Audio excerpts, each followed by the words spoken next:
Hi. Now we will see the reaction of metals with acids. Reactions of metals with acids. Okay. तर acid सोबतचे आपल्याला reaction बघायचे आहे. तर बघा बाजूला फिगर दिलेली आहे reactions of metals with dilute acids. कोणते ऍसिड्स घेतलेले आहे? डायल्यूट ऍसिड कॉन्सन्ट्रेटेड घेतलेले नाही आहे. त्याची ती फिगर.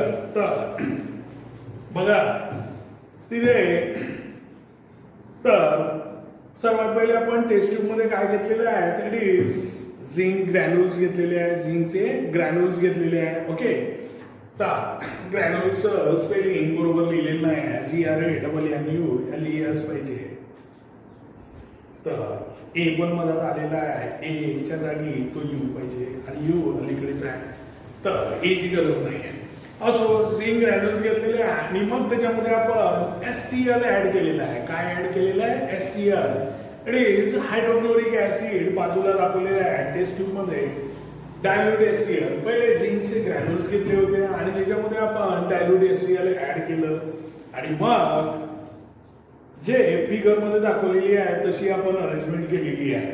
मग इथून डिलिव्हरी ट्यूब आहे की त्या प्रोसेसमध्ये जी काही रिएक्शन झाल्यावर जे काही रिलीज होते दॅट इज डिलिव्हर्ड. त्या ट्यूबमधनं बेन ट्यूबमधनं मग गेलेलं आहे आणि मग इथे आपण आणखी त्याने काय केलेलं आहे तर पहा लेबलिंग चुकीची केलेली आहे. सोपचं सोल्युशन इथे आहे. बरोबर आहे. तर सोपचं सोल्युशन त्याने याला दाखवलेलं आहे. These are not the soap solution, that is the soap bubbles. सोपचे बबल्स आहे असे. ओके. तर सोप सोल्युशन हे आहे आणि म्हणून मग तिथं लेबलिंग प्रॉपरली करून घ्या. जे काही या बीकर मध्ये जे काही सोल्युशन दाखवलेलं आहे दिस इज द सोप सोल्युशन आणि जिथे सोप सोल्युशन लिहिलेलं आहे तिथे तो एरो करा. पहिला तो कॅन्सल करून टाका.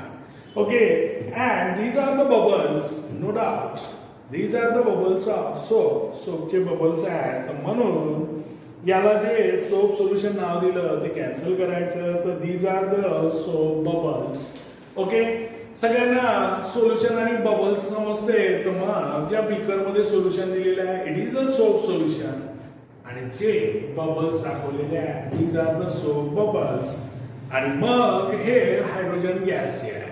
हे हायड्रोजन गॅसचे आहे आणि मग दाखवलेलं आहे hydrogen gas burning with a cracking noise. आणि मग तिथे जर समजा आपण जे बबल्स रिलीज होत आहे त्या बबल्सच्या जवळ जर कॅन्डल नेली पेट्टी so burning candle so we will hear it is a cracking noise. फट असा आवाज येईल आणि फट आवाज जर आला जर समजा एखाद्या केमिकल प्रोसेसमध्ये गॅस रिलीज होत आहे बर्निंग कॅन्डल त्याच्या जवळ जर नेली आणि जर समजा आपल्याला फट असा आवाज आला that gas is hydrogen gas अशी टेस्ट आहे. आणि मग it produces a popping sound. It produces the popping sound. So this is it is the explanation of the figure that is reactions of metals with a dilute acid. लक्षात ठेवायचं. Here we are taking zinc granules in a test tube. We are adding dilute HCl, dilute hydrochloric acid, and we are adding the hydrogen gas is released in this process.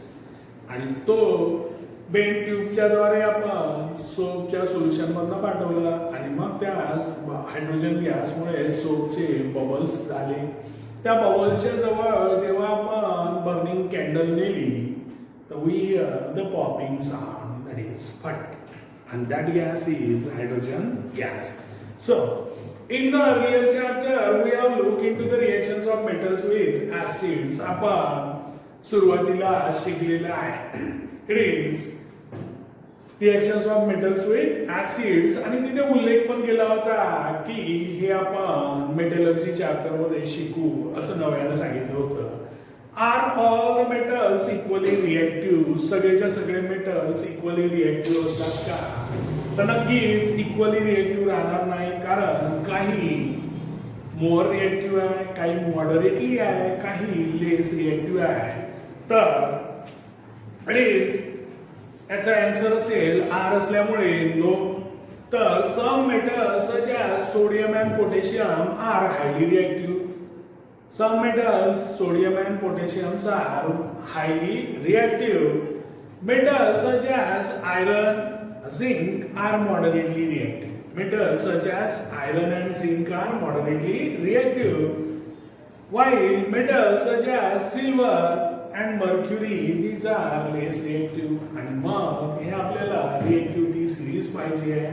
त्याच्यामध्ये इथे जे काही मी mention नाही केले ते सगळेच्या सगळे नावं highly reactive आहे, मॉडरेटली रिएक्टिव्ह आहे की लेस रिएक्टिव्ह आहे त्या रिएक्टिव्हिटी सिरीज मध्ये आपण डिटेलमध्ये बघू. तर हे याचं आन्सर.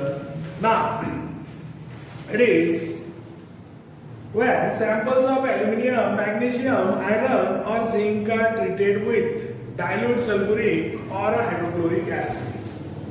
आता दोघांसोबत dilute sulfuric acids and dilute hydrochloric acids.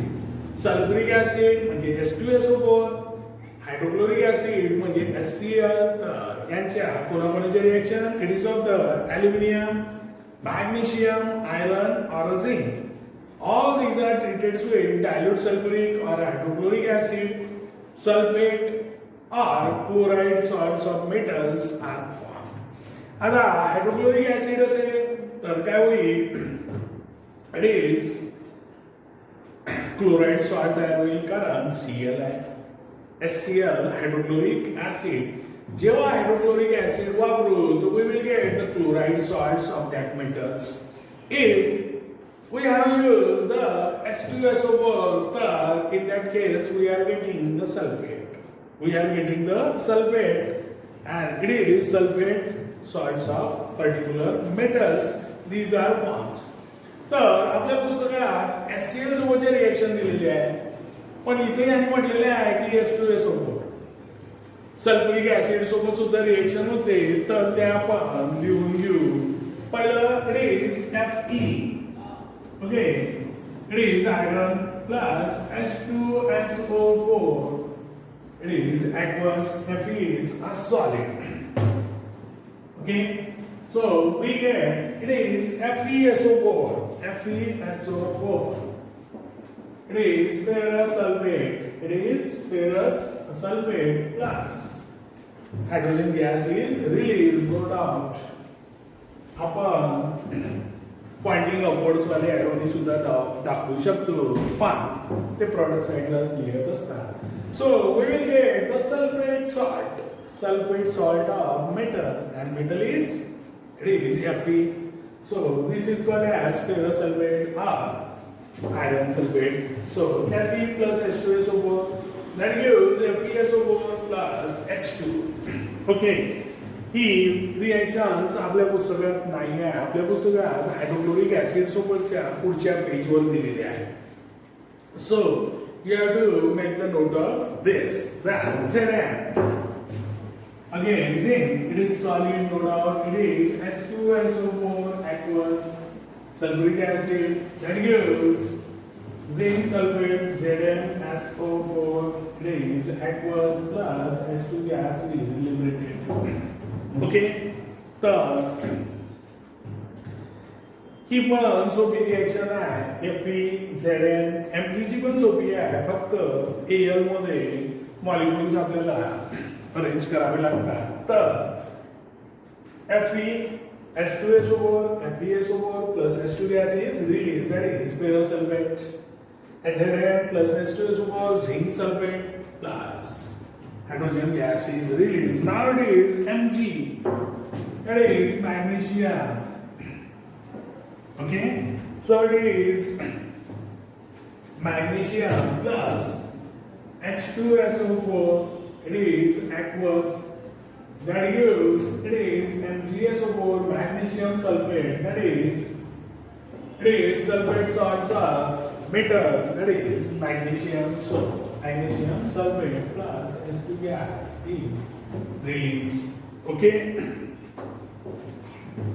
then चारच रिएक्शन होते आपल्याला, चार पण लिहून टाकायच्या. म्हणजे मग कोणती रिएक्शन आली it is 2Al plus 3H2SO4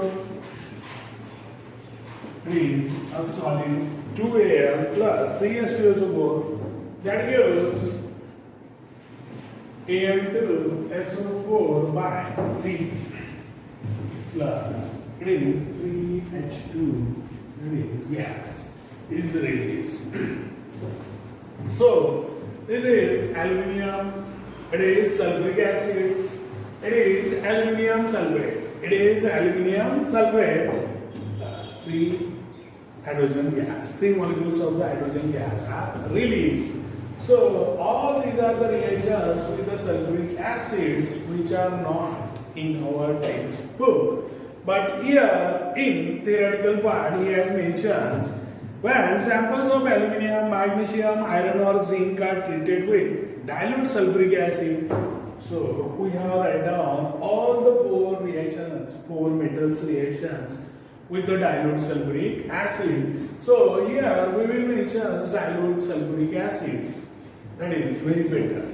Okay. So it is dilute sulfuric or hydrochloric acids. Hydrochloric ऍसिडच्या पुढच्या पेजवर आहे. मग आता सल्फ्युरिक ऍसिड सोबत रिएक्शन केल्यावर काय होईल? Sulphate salt of metal is form. Sulphate salt of metal is form.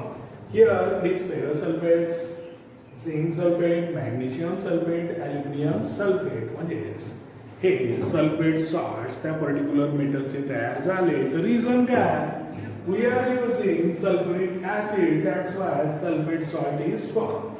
If it is hydrochloric acids, then that will be a chloride salts. कारण hydrochloric acid HCl तर तिथे Cl आहे म्हणून मग ते क्लोराइड सॉल्ट तयार होईल त्या मेटलचा. Then when samples of aluminium, magnesium, iron or zinc, these are treated with dilute sulfuric or it is hydrochloric acids, sulfate or chloride salts of metals are formed. Hydrogen gas is liberated in this reaction आणि hydrogen gas या reaction मध्ये liberate होते आणि मग the reactivity of these metals can be indicated by the following sequence. आणि मग हा sequence आहे की Mg is greater than Al is greater than Zn is greater than Fe. म्हणजे त्या चौघामध्ये जर पाहिलं आपण तर सर्वात जास्त रिएक्टिव्ह Mg असेल, सर्वात कमी रिएक्टिव्ह Fe असेल, सर्वात कमी रिएक्टिव्ह Fe असेल आणि मग हा सिक्वेन्स असा होईल Mg is more reactive than the aluminium, Mg is more reactive than the aluminium, aluminium is more reactive than the zinc, aluminium is more reactive than the zinc and zinc is more reactive than the Fe. आणि मग जर समजा आता FeSO4 घेतलेला आहे आपण ferrous sulphate, तर Fe चा आपण सल्फेट घेतलेला आहे. त्याच्यामध्ये जर समजा Mg टाकला तर नक्कीच हा Mg काय करेल? जास्त रिएक्टिव्ह असल्यामुळे या Fe ला त्याच्या कंपाऊंड मधून ढकलून देईल आणि मॅग्नेशियमचा सल्फेट तयार होईल, मॅग्नेशियम सल्फेट तयार होईल आणि Fe मोकळा रिलीज होईल. असा याचा अर्थ होतो की जो जास्त रिएक्टिव्ह असते लेस रिएक्टिव्हला धक्का मारतो आणि तिथून त्याच्या कंपाऊंड मधनं काढून घेतो. आपण पाहिलेलं आहे डिस्प्लेसमेंट आहे, double displacement reaction. Displacement reaction मध्ये मोर प्रॉमिनेंटली पाहिलेलं आहे. Okay, so this is Mg is more reactive than the Al, aluminum is more reactive than the zinc and zinc is more reactive than the Fe. आणि मग आता आपल्या दुसऱ्या reaction तर पहा याच्यामध्ये इथेच ऍडजस्टमेंट करा. ओके, तर बघू. तर सर्वात पहिली रिएक्शन बघू आपण कोणती आहे. तर it is Mg that reacts with hydrochloric acid HCl. So we will get MgCl2 MgCl2, it is aqueous plus H2 gaseous. So we are seeing first these reactions. So Mg reacts with the dilute hydrochloric acids to give the chloride salts of the metal, that is MgCl2, magnesium chloride plus hydrogen gas is liberated. Then it is another, that is 2Al plus 6HCl plus 6HCl. So it is dilute hydrochloric acid that gives 2Al3Cl3. Okay, that is aqueous. It is aluminium chloride. It is aluminium chloride and hydrogen gas is released. So this is our second reactions. Okay.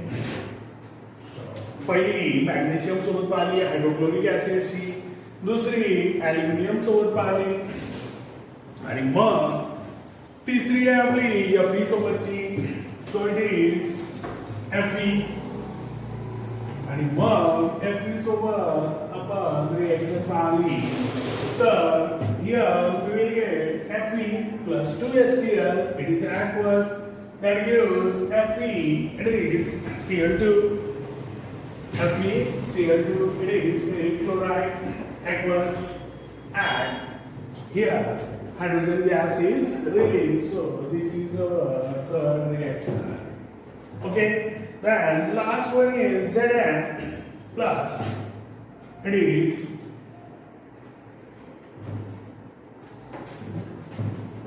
two HCl. Okay, इथे 2 नाही आहे तर 2 mention करावा लागेल. Okay, पुस्तकात काही काही पुस्तकात नाही आहे. Zn सॉलिड प्लस HCl लिहून आहे तर त्याच्या अलीकडे 2 लिहा 2HCl that gives zinc chloride plus hydrogen gas is release. तर रिझन काय आहे, 2 का बरं पाहिजे तर Cl चे मॉलिक्युल्स 2 म्हणून इथे Cl चे 2 आणि H2 पण 2 आहे. झिंक बॅलन्स आहे म्हणून मग 100% HCl च्या अलीकडे तिथं 2 पाहिजे aqueous. So these are the 4 reactions of dilute hydrochloric acids with 4 metals, that is magnesium, aluminium, zinc and Fe. It is magnesium, aluminium, zinc आणि Fe. आणि ह्या सिरियली घेतलेली आहे की मॅग्नेशियम मोर रिएक्टिव्ह आहे ॲल्युमिनियम पेक्षा, ॲल्युमिनियम मोर रिएक्टिव्ह आहे zinc पेक्षा आणि Fe लेस रिएक्टिव्ह आहे. तर त्याने फक्त Fe पहिले घेतली झिंकच्या पहिले.